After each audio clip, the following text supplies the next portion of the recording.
Welcome back, everybody. I was really hoping this video was going to be a drag strip video. Unfortunately, as you guys who follow me on Facebook or on Instagram already know, we had a little mishap on our way to the drag strip Saturday. Ended up not making it. The rest of you, I'll make it quick. Got halfway to English Mountain, which is an hour away. We blew out a trailer tire. I found out I didn't have the proper tools to change the tire on the trailer. We were going to unload the car. I got all the straps undone, and I was going to just pull the trailer home and let the wife drive Chaos Theory home on the interstate and hope that there was enough gas in it to get us home. But unfortunately, or well, fortunately rather, one of the road crew people came by. Andrew was his name, and thank you, Andrew, for doing that. But he stopped by. He was able to get my spare tire put on, and for a minute I was like, awesome, we can just go on to English Mountain.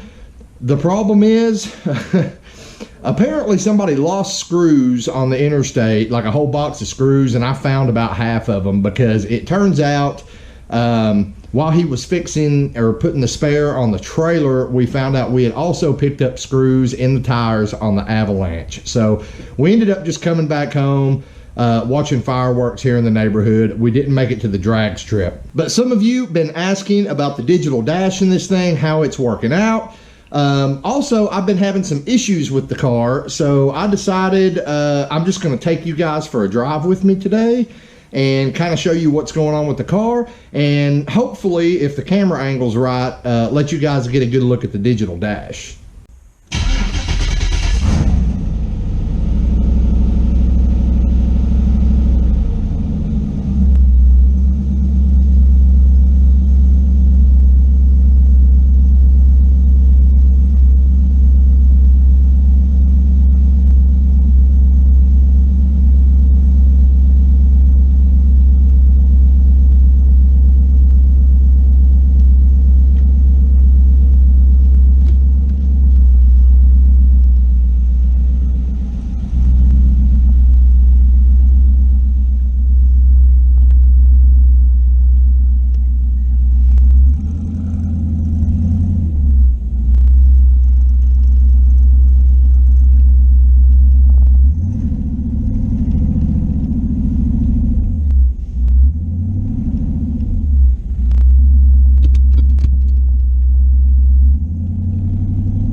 Cruise is really good, guys. I mean, we're doing like 45 right now, but it cruises really good at about 60,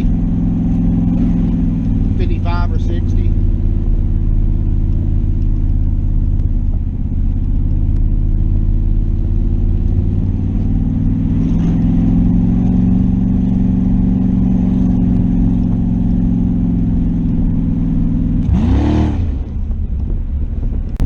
Actually just recording this video to show you guys the issue I've been having at higher RPM, and it was actually pretty clean that last time I got on it. I mean, it wasn't pulling great, but it was clean at least.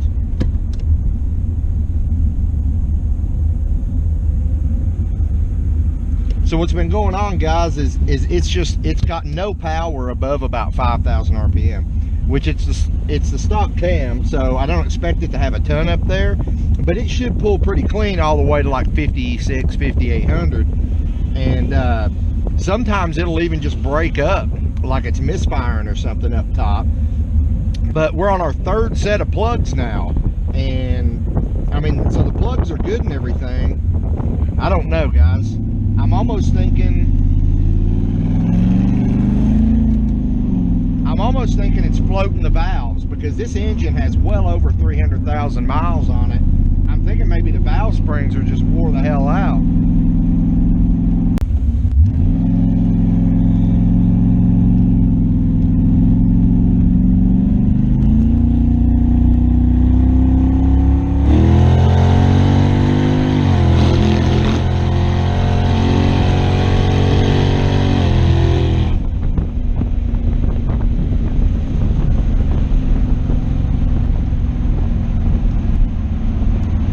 Pretty clean, guys.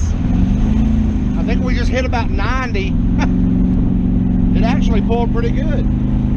So I don't know what's up with this thing. Hell, maybe it was the plugs.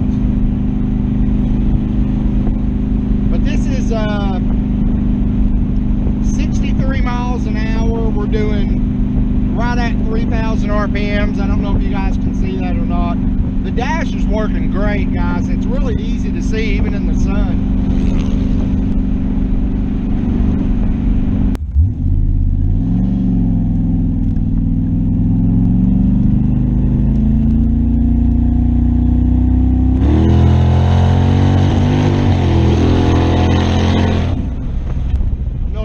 Heard that, but it done it again just then. It was breaking up like real bad.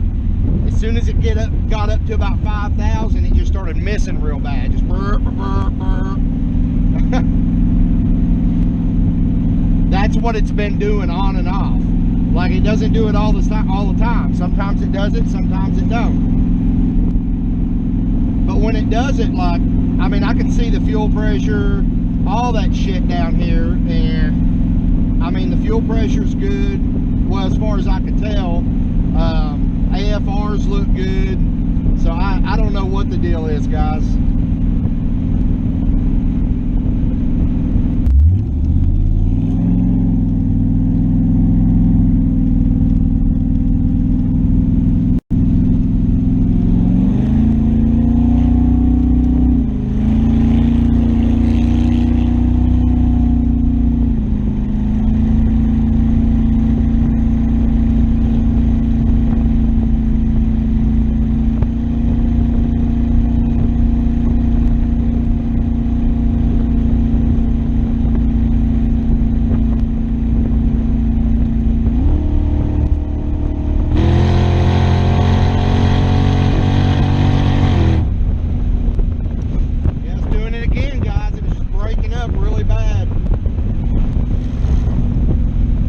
Breaking up, and it wasn't gaining much speed at all. I mean, like, there was no power there at all. When we got on the interstate on the on-ramp, it was pulling good. It was smooth. I mean, you could see, you know, we got up to 90 mile an hour about, like, I mean, not like that. I mean, the car's not that fast, but it pulled pretty damn good, guys. We got up to 90 pretty freaking fast. Then after that, you know, every time I've gotten on it after that, it's been breaking up and just pulling like ass.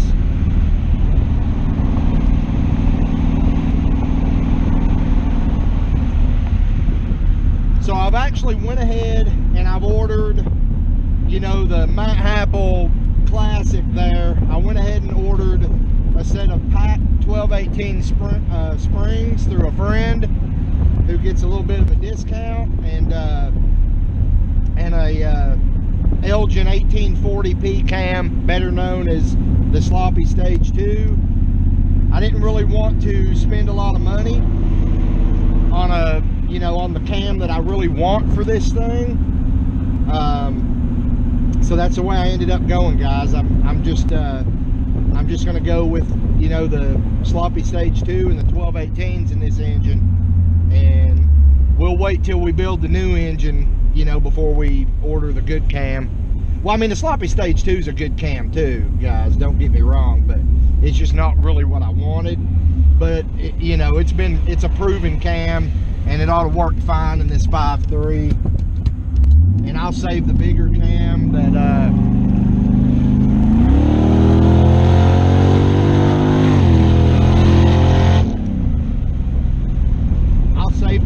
cam that I want to get later for the big motor when we build it. And by by the way, it just pulled really good just then. So I don't know what the hell, guys.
All right, I don't know if you guys have noticed, but I have been listening to you. Over the weekend, I actually upgraded the lighting out here in the garage. So this is one of the old lights here. I mean, it's kind of hard to tell because on the camera, they all look about the same brightness, but that's one of the old lights over there. These are the new LED lights that I put in, and I actually installed an extra fixture. There were just 3 lights total out here. Now we're gonna have 4. I replaced that one and that one already. I put this one here. I've still got to go up in the attic and run the wire to this one, and I still have to replace this old fixture here, which is nowhere near as bright as it looks on this camera right now. It's actually pretty dim. In addition, we had these 2 lights back here that I had already installed, so you guys can see even without this one and this one, it's like daylight in here, guys. So hopefully no more dark videos. That was an ongoing complaint that I've had on the channel for the last 3.5 years since day one is, you know, hey dude, I can't tell what you're doing, your garage is dark. So shouldn't have that problem anymore. You can tell what I've got going on is sometimes the car pulls really good up top. Other times it starts breaking up. Most of the time, actually, it starts breaking up and it just has no power up top.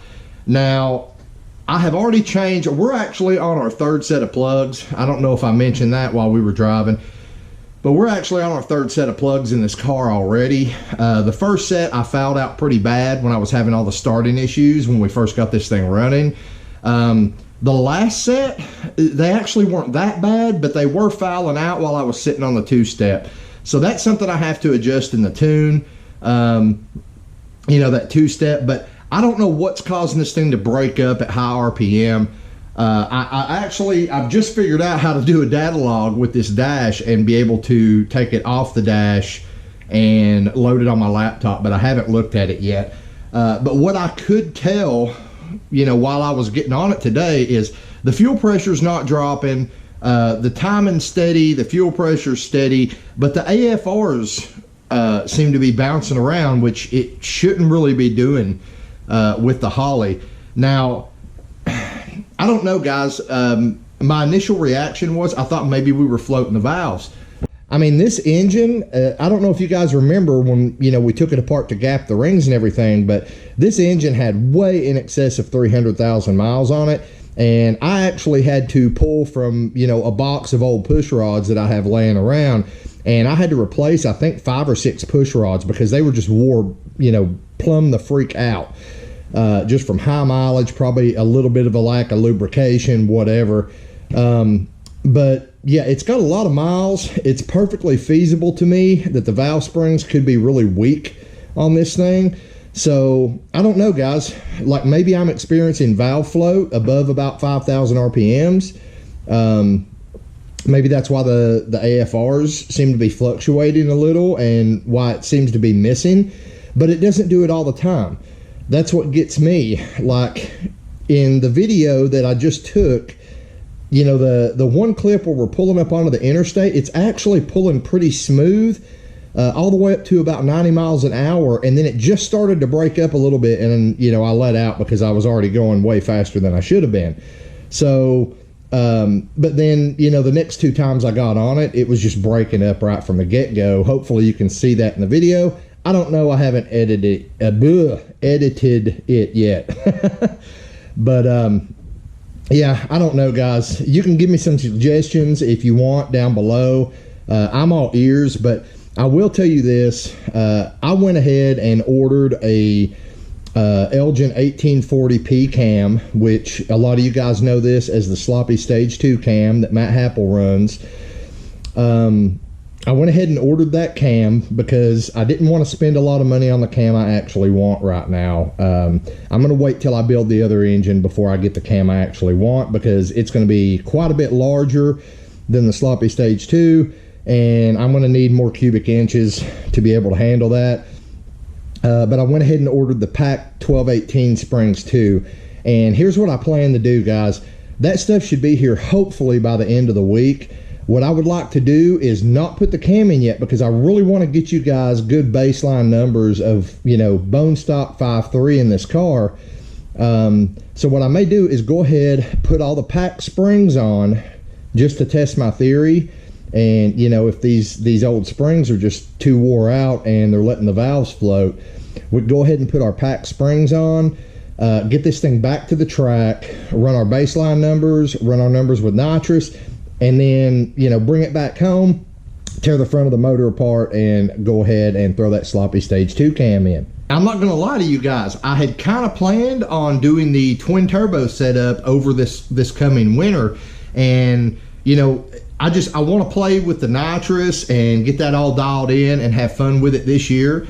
And then my plan was by next year to have the twin turbo set up on it, and you know, we could spend next spring and summer getting that dialed in.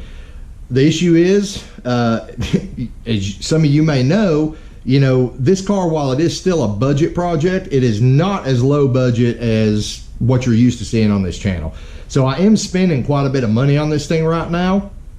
And I don't know if I'm going to have the money to do the whole turbo setup by this winter. I'm really hoping I am. And honestly, it all depends on how things go from here. I mean, if this thing will start acting right, where I don't have to keep spending money on it, then it's still fully feasible that we could get the twin turbo setup done over this winter.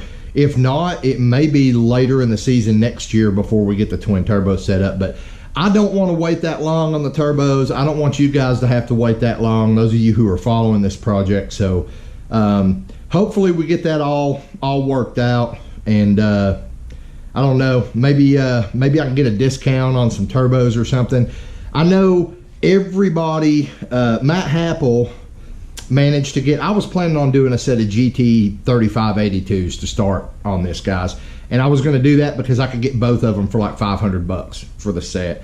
And I may still do that. But I know Matt and VS Racing now, they've come out with these mirror image turbos. They've got them in a 6762 and a 6262. And I would really love to have a set of those. The problem is, I think they're about $500 or $600 each. So I'd be looking at $1,200 as opposed to the set of GT 3582s, where I could get both of them together for less than $500, and they would probably still meet my goal. So the mirror image would look cool, especially since I'm going to have these hanging out of the hood. I don't know, guys. We'll just have to wait and see what happens. Maybe I can find somebody that can hook me up on a deal on a set of those or something, or you know, maybe find another company that'll do them cheaper. I know there are a lot of companies on eBay now that are selling like the 78, 75 turbos, like the billet versions, for like $300 now. So I'm sure it won't be long before another eBay company comes out with, you know, some mirror image turbos. So I might actually stoke that fire under one of them. I don't know. We'll just have to wait and see, guys. For now, I just want to get this thing right and get it to the track.